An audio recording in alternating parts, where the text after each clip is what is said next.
Welcome back to the DSR Ghostwriting podcast. We are now in episode number 8. And just to reiterate upon the purpose, this is a podcast for those interested in ghostwriting, using ghostwriters, thought leadership. I'm going to cover a little bit of stuff I already did about writing and ghostwriting itself and the life of being a freelance writer. It's kind of how I kick things off. I wanted to get the project going, and that is something I'm very passionate about and have information to share from having done this for a number of years at this point. But I do want the focus to kind of shift a bit into ghostwrite and thought leadership, basically. That's essentially what I'm involved in the trenches of, to use that expression. And therefore it was interesting to come across this Edelman / LinkedIn 2020 B2B thought leadership impact study. So this is the third year, from what I read and from what I can tell. It's a little bit unfuzzy if Edelman had been putting out these reports before, but suffice to say, this is his third year that I've been looking at it. I wrote a post dissecting this report. It's on LinkedIn, of course. It's also on Medium, and it's also on the DSR Ghostwriting blog. The website for my writing business is dsrghostwriting.com. You can click into the blog, or you can just go straight to dsrghostwriting.com/the blog, not blog, the blog. This is one of the many technical challenges that I face, but that's the URL anyway, and it's up on all three locations because the DSR Ghostwriting blog, like this podcast, is in its relative infancy, and I want to keep it to topics directly related to, as I said, what those looking at using ghostwriters might be interested in. So basically, let's just talk about the study firstly, who they asked questions of to, because that's really the most important thing. So firstly, this is an Edelman study. Edelman, of course, being a global public relations / management consultancy monolith, very, very big name in the industry. They're really the kind of intellectual force behind the study. LinkedIn are the kind of operational force, you could say, from what I can tell. I mean, I'm not sure. I doubt Edelman or LinkedIn would want to put it in those exact terms. Looking at the sample size information you have, they break it down into seniority level, manager, director, VP, CXO. Just in case anyone doesn't know, CXO, the X is obviously just a filler. In other words, CMO, CTO, CEO, CIO, CISO, Chief Growth Officer, I've seen that would be CGO, etc. So that level, partner, owner. So just firstly, let's just talk about who they asked, because it's very important before we talk about what they found to understand who the sample here was. 1,164 US based, that's one, business executives at a wide range of companies and company sizes, okay? The company sizes are also provided. 48% were actually at 1 to 200 by headcount companies, which is pretty small actually. And the other 50% were split between 2 to 1,000, 1,000 to 10,000, and just 20% were at the very biggest level of enterprise, 10,001 employees and up. In terms of the seniority that I mentioned, so you're looking at manager, director comprising 30% and 36%, VP 17%, CXO, interestingly enough, is 10%. So basically that's kind of slanted really towards more traditional, as you might expect in B2B, more traditional senior job titles. Not, of course, that CEO is not a very traditional job title, but you know, in startup worlds, where you have kind of smaller companies, you're looking at those kind of C-level titles being kind of bandied around quicker and maybe more liberally than at these bigger companies. So I thought it was significant that the CXO part of it only constituted 10% of respondents, and the rest were manager, director, VP.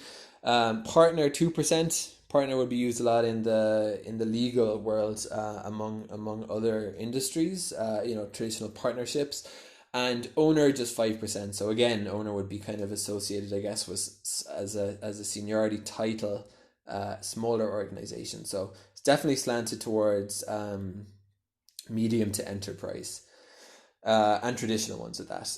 In terms of the industry, so we had 15% from finance, 13% from high tech. I have issue with the terminology high tech. I have to be honest. I think it's used a ton here in Israel, and I just think it's incredibly undescriptive. High tech, I don't know if there's a definition set in stone. Anything that uses technology to do something well or better, or it differentiates itself from the competition based upon the technological caliber of its offering, but that really encompasses a huge amount of industries. So I didn't find that particularly insightful. What I did find interesting was that 32% of respondents worked in terms of organizations that themselves produce thought leadership.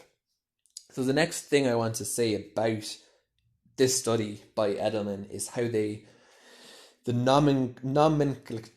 nomenclature that they use. So in Edelman's terminology, they call the people writing this thought leadership producers. Now, I want to make a point here, because you might be wondering, reading my blog post, anyone who listens to this podcast, isn't this kind of dumb if you're offering thought leadership ghostwriting to basically talk about a study that more or less is thought leadership as it's done at the moment is mostly kind of crap? That's something I want to acknowledge. There are certainly good things to be said, good takeaways from the study. Personally, I don't want to shy away from that. I think it's important that it's timely and important that people producing thought leadership, which is me, most of my work week doing this for clients, heed all the messages in the study, because it does have specific things to say. Number one, thought leadership is by and large a peer-to-peer marketing writing activity. That means that you're writing by people in the C-suite, in my case, for people in the C-suite. This isn't really the time or place to go into stuff saying about how fantastic the company is. It's marketing fluff in general. There's a move towards more high quality content that delivers objective value, and that's something that really came up here. So there's a general move away from that in the whole world of inbound marketing. There's a very, very big message here that specifically thought leadership needs to really be thought leadership. It needs to be thinking that is at the forefront of an industry or at a debate, that really has to say something new and significant. And it needs to deliver that in a good package. And the package needs to be something short, snappy, to the point, authoritative, backed by statistics and findings, not just something, the general trends in blah, blah, blah, which I think a lot of thought leadership floating about doesn't really say a lot of anything. So as someone writing this, I can definitely say this may not be the most flattering thing ever written about thought leadership. And to be honest, that's not a new trend. For 3 years, this survey has been saying more or less the same thing. Most thought leadership is bad. People want good thought leadership, and if they get good thought leadership, they are prepared to do things like award RFP opportunities and provide genuine opportunities to those producing it.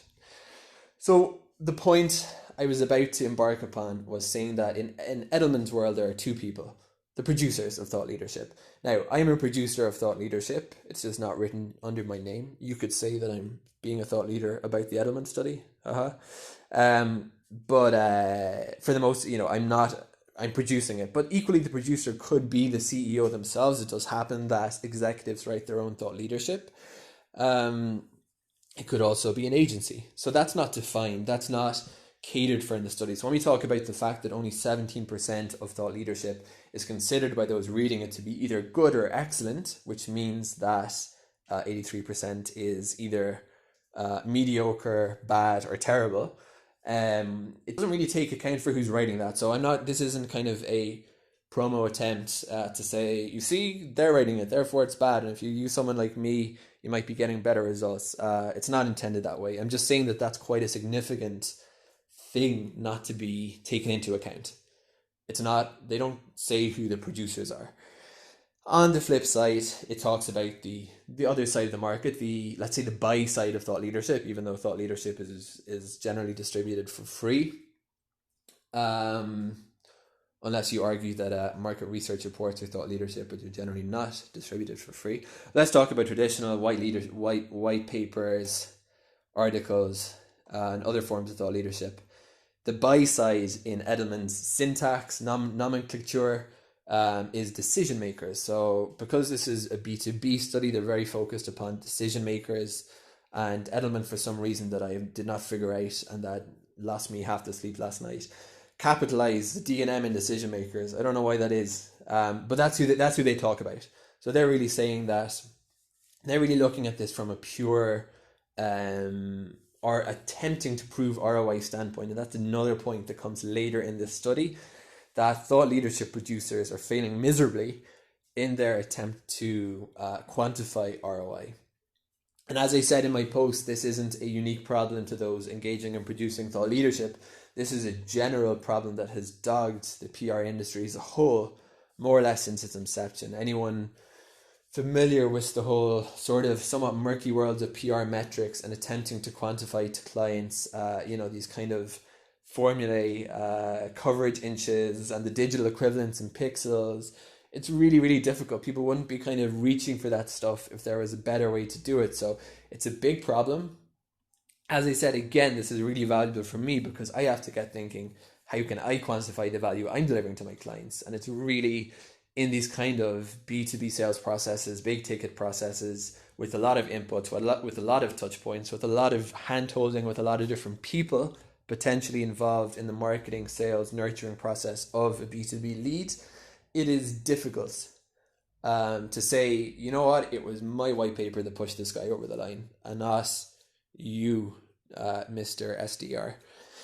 Let me just get into so that's basically all that there is to say about who was in the study. To recap, about 1,000 people.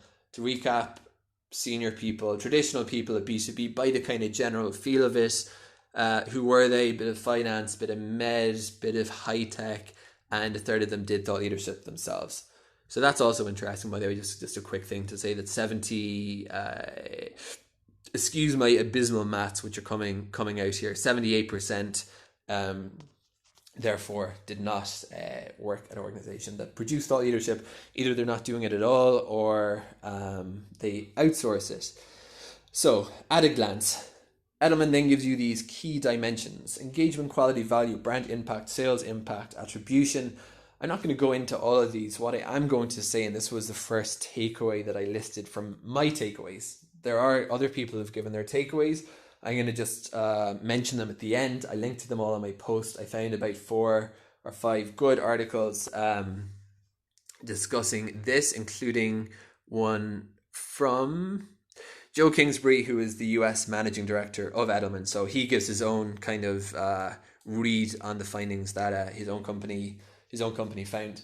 But my read here is that I think these trends are pretty much noise. I don't think they're signal. They're small. Let's take engagement, for example. What percentage of decision makers spend an hour or more per week engaging with thought leadership? An hour is not a vast amount of time to, say something obvious. 51% in 2017, 54% in 2018, 53% in this study. Ergo, the percentage of decision makers who spend an hour or more a week reading thought leadership was found to have decreased by 1%. It's about half. That's all I'd really say about this. I don't really find that particularly interesting. These people tend to be in the C-level. They're very busy. An hour isn't a huge amount of time, but a few blogs, a few white papers, about half of them do that. That's no significant trend there. Quality. What percentage of decision makers rate the quality of most of the thought leadership they read as very good or excellent? This is a headline figure, so we'll keep that one for later. Value. Percentage of decision makers who say they gain valuable insights more than half the time they consume thought leadership. Again, I'll flag this. The basic thing is that this is one thing Edelman have put a little down arrow next to and highlighted in blue in order to say, hey, this is a trend. This is trending downwards. 2019, the figure was 32%. The figure in 2018 was 39%. So there has been a drop there. What I said in the blog post was that you have one preceding data point here. They have the figure. They didn't ask this in 2017. It's listed N/A. So, okay, it's a drop of 7%. It seems the thought leadership is getting worse, but it's one data point. So I'd be very, very reluctant to draw too much out of that. Brand impact and sales impact, we're going to talk about that later, so I'll keep it for that. Again, more or less the same story here. So it's either flat or there isn't really much in the way of preceding data to go upon. I'm actually going through the study here rather than my blog post because I've kind of already deduced what I think about it and written about it. So I'm just going to refresh based straight back on the source. Now, top thing, 17% of those reading thought leadership rate it highly. The exact terminology being it's good or it's excellent. That's the number one problem out there, and I explain why. It's because they're not getting value from it. That's really, you can kind of end the podcast here and say that's really what these guys found. It's thought leadership, it's consistent, been going on for a number of years now. Most people don't think highly of it, and 17% means less than 1 in 5. So the statistic I have, and as I said, you don't get from this who's writing the thought leadership. But let's just say that doesn't matter. Every time I sit down, this is quite scary for me. Every time I sit down to write a thought leadership article, I need to keep in mind there's a 1 in 5 chance, based upon putting me with all the other people writing this, that the person who ends up consuming this. Now, I'm writing this for a client. Let's just take what I'm doing at the moment. I'm writing this for a client in the I don't want to say too much. I'm very, very sketchy about giving away information. I like to keep clients anonymous as far as possible. So I won't say exactly what this company does, but it's a piece about machine learning and artificial intelligence going to be they already have the placement opportunity in a IT/trade media publication. Now there's a 1 in 5 chance that when someone, a subscriber to that website or to the print edition, picks up the article I've written for my client, 83% of people are going to say, that's pretty bad. That doesn't really have something valuable to say. So that's a warning. However, and this is the flip side, 88% of decision makers, again those in the purchasing seats, say it can be effective. In other words, the main point I said to put a bit of optimism back into this, it's not doom and gloom. Yes, it's not working at the moment. Why is it not working? Because it's not delivering value. But don't lose hope, because 88%, almost 9 out of 10 of decision makers say it can work. It's just not working. And what do I mean by work? Specifically, as Edelman says, can be effective in enhancing their perceptions of an organization. So there's 2 real metrics we're looking at here in terms of what thought leadership can do. One is the perception, the brand awareness. And an important point from this study, again, is that this is very, very much a double-edged sword. Just as 88% of people said that thought leadership can make an organization, let's say in common parlance, look better, an equal amount said that it would both, not an equal amount, significant amount said bad thought leadership has lessened their perception of an organization. They held it in less esteem, and that's had tangible effects upon purchasing decisions. So people aren't reading this for their health, they're not reading this for their intellectual edification, they're reading this to find out about vendors offering and what vendors can do to solve complex problems in the B2B world, and that therefore has a habit of translating down into wins or losses. Wins can be, as I said, being included in RFP opportunities, requests for proposals. In other words, a large company puts out what I would commonly call a tender, and that might be a closed tendering process, and only certain vendors are invited to participate in that bidding process for that tender.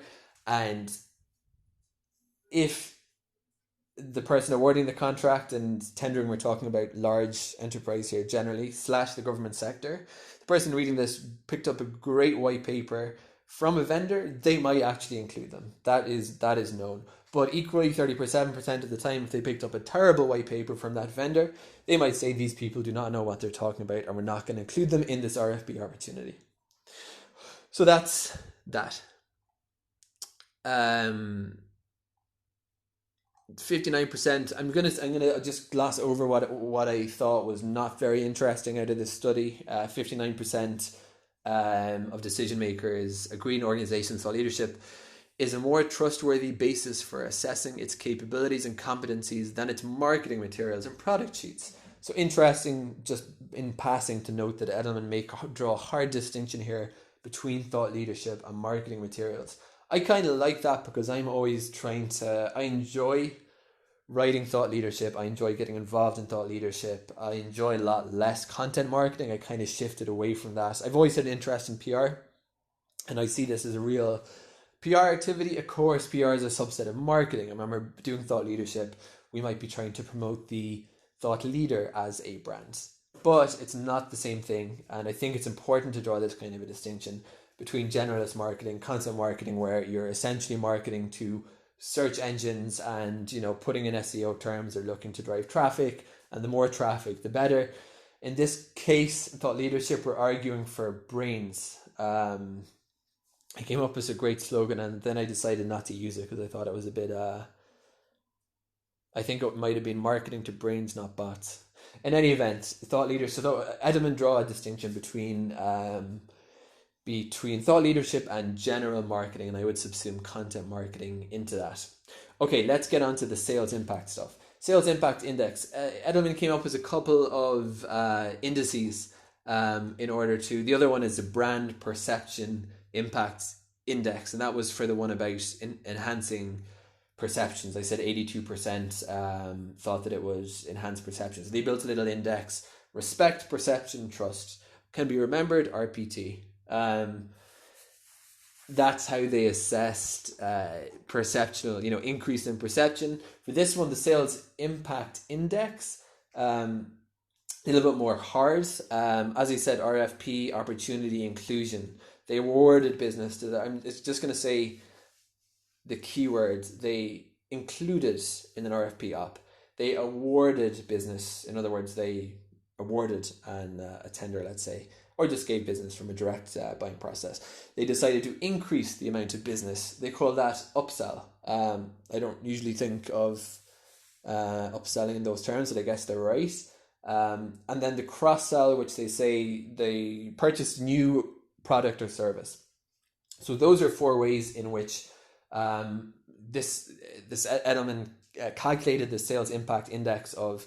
These are, this is how we're going to quantify whether consuming the thought leadership led to actually business impacts. 48% said that thought leadership can be effective in influencing their purchasing decisions according to this. And if you just go back to that previous figure, 88%, looking at the perception metric, we find something interesting here. To put it crudely, 88% is a bigger number than 48%. It's 40% higher.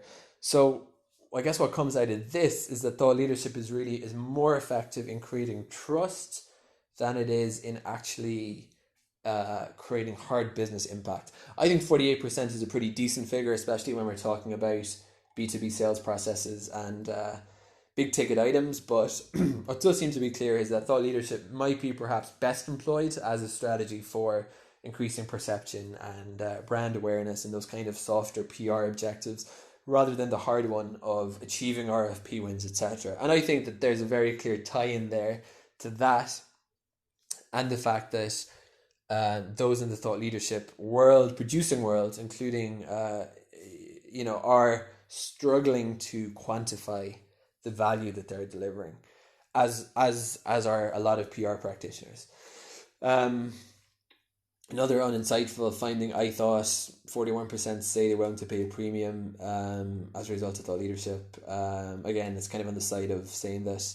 The 17% headline figure. Okay, the next significant one I would say is 32% of decision makers crave more valuable insights. So I said, why does thought leadership not work?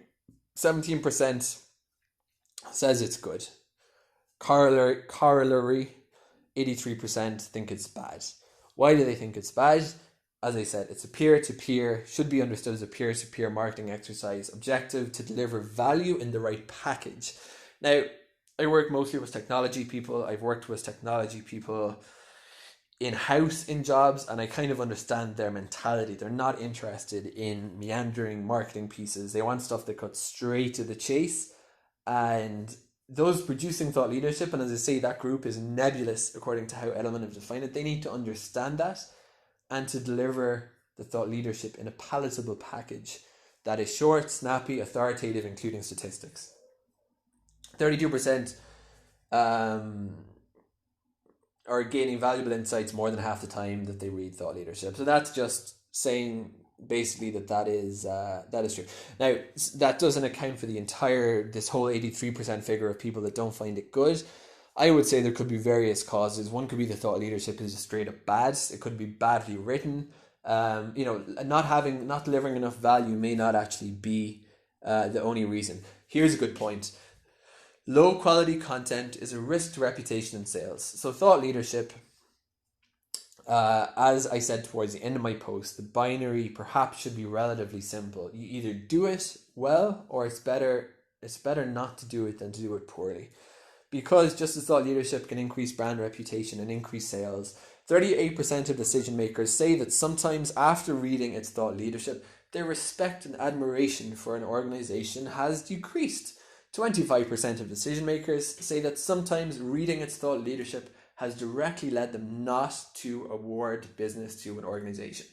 What's interesting here is that we looked at two potential gains of thought leadership in the fields of building reputation and realizing business goals. And as I said, it seems to be more effective in increasing soft things like perception than increasing the likelihood of hard things like being included in RFP opportunities. On the converse side, we find the same thing negatively. The 38%, the difference is actually smaller if you think about those figures, 38%, 25%. We see the same thing. It's more damaging to brand than it is to business, but it's damaging to both. There is a glaring attribution gap. And as I said, this just comes back to quantification, that 77% of thought leadership producers have no way to link sales or wins to their thought leadership. So that's something for people on the producing side to address. Then Edelman go into what's good. Don't be more white noise. Do you want white noise? You have a white noise generator here. That didn't go off as intended. It must be not plugged in. There's a lot of white noise in the world. There is a lot of garbage being produced in the name of content and clearly in the name of thought leadership. And people don't need more white noise. So what do they need? Edelman have come up with some timely brief. As I said, this comes back to what thought leadership, how it should be packaged for given the audience. 90% say it needs to be timely, 72% say it should be brief. They say be contrarian. I love that because I am a extreme contrarian. Go against, find something that's not being discussed in the market. Find a gap. They call this a white noise gap, where there isn't noise being generated, and fill that gap and do it at a timely opportunity when the issue is coming to attention before it's being swamped with other people writing about it, and do it in a way that's succinct and do it in a way that delivers value. I'm just going to skip over the rest because I've kind of find the stuff about what thought leadership should be kind of like. I would personally be more focused here on the fact that it's not delivering value. And how does it need to deliver value? It needs to cut through the noise, and it needs to be brief, and it needs to have proper attribution. And it needs to instill trust. The last significant insight I did find here was that thought leaders that have been doing, organizations that have a culture of thought leadership, they've been doing it for a long time. And there's a lot more detail for those who are interested. It's on their Edelman website. I've linked to it in my blog. You can read, it's a 38-page PowerPoint PDF. You can read, be concise, entice readers, pay it forward by teaching customers how to solve a problem, earn trust. They do create this little kind of cogwheel of best practices in thought leadership. They call it the Edelman Thought Leadership Flywheel. Let me just read it out because I don't want to just talk all about why thought leadership doesn't work and then it's slanted all towards the negative. Attribution, white space, relevance, vision, trust, and brevity. And you can go into each point on the flywheel. You know what? I'm going to print this out now and give it a quick, more detailed read over. But I think it's really understood best practices. Okay, the last insight I wanted to say was those that had a culture of thought leadership. It was more effective if they've been doing it for more than 20 years. More than 50% rated their own thought leadership as good. In other words, those that had been doing thought leadership for less than 20 years, did not rate their thought leadership as good, and obviously anything less than 50% becomes a minority. So in order for thought leadership to be, for people to thinking of a unparliamentary phrase here, to be comfortable drinking their own Gatorade, let's say, ideally they should be doing it for a while. So it kind of creates a self-perpetuating machine. Gains tend to attenuate over time.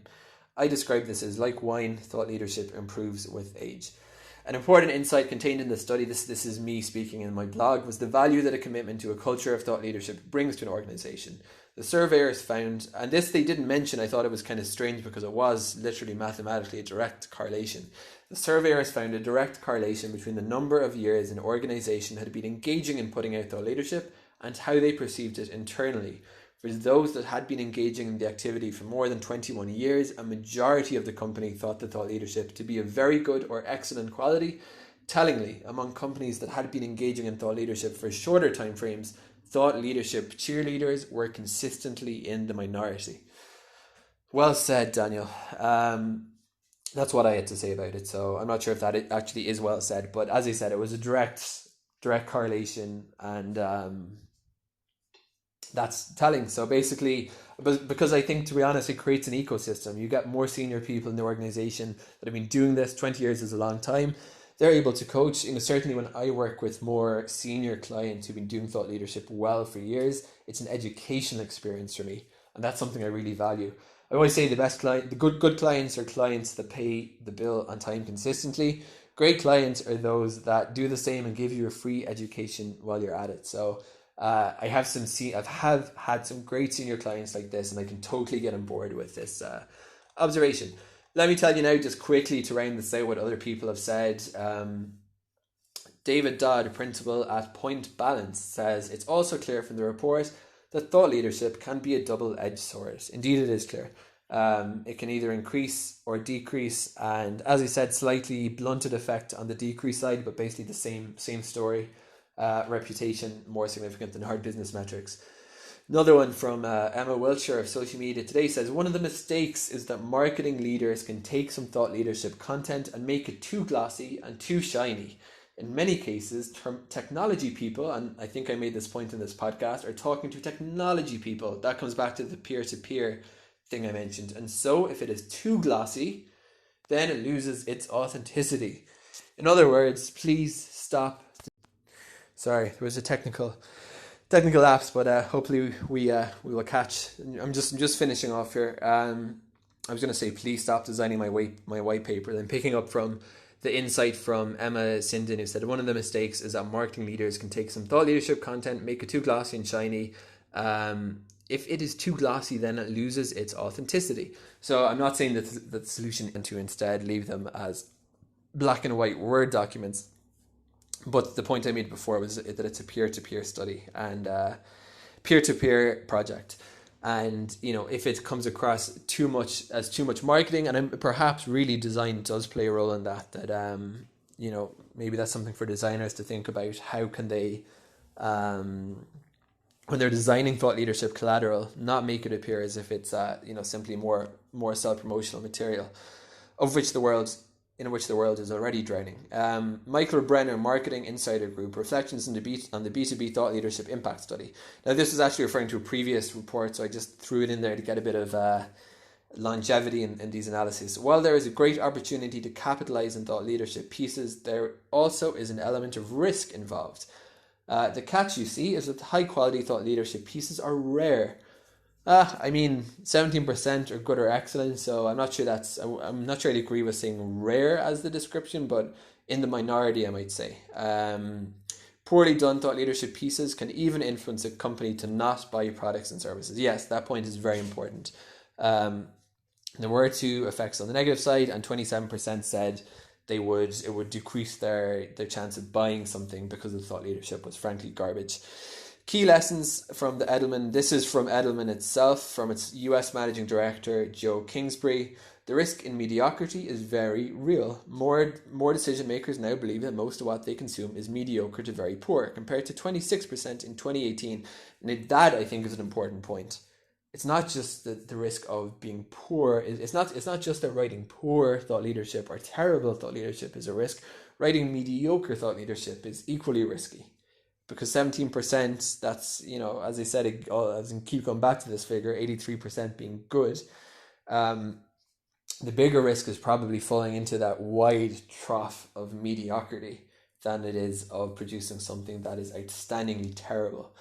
Joe recommends that prospective thought leaders narrow their target audience and even hone in on a particular function within the buyer committee. Found this interesting again. Thinking in terms of B2B sales processes from the outset here, buying committees, or who's a target audience while we're looking to sell to the purchasing department. And what Kingsbury is recommending here is to actually hone in on the particular type, to really drill down into that buyer persona for the thought leadership. But it's good to think in these terms, because the buyer persona for thought leadership is going to ultimately become the buyer persona for the actual financial transaction involved in buying this item. So he recommends looking even as who on that committee, in a large acquisition, is the one going to be most receptive to thought leadership and target to that person and their reading proclivities and their interest. So that about wraps it up. If I can find my own takeaways, here are my essential takeaways, and this is really just coming into the this is just very, very bottom line stuff. Thought leadership still isn't delivering enough value. Okay, bottom line, 83% don't find it good. There are, however, potential readers waiting to read something that connects with them. Very important. 88% said, that they are basically can be influenced by good thought leadership. That's a huge figure. That's almost 9 out of 10. Thought leadership can yield substantial commercial opportunities for those producing it. Now, substantial I'm kind of adding in because, as you said, this is B2B world here and high ticket purchases, but there's a lot at stake here, so it's worth trying to do it right. Protracted thought leadership. I'm trying to focus on the positive and the positive takeaways, something that can be actioned. So this is my final one. Protracted thought leadership campaigns within companies that have a long history of engaging in it seem to yield the best results, at least as measured internally. And by that I mean that the metric given by Edelman was the internal perceptions. Is our own thought leadership good? It's not objective or external, it's an internal frame of reference. So that, ladies and gentlemen, is about all I have to say about this. What are my top feelings? Am I discouraged? No, I'm not discouraged. I'm just kind of, I'm thinking about it actually.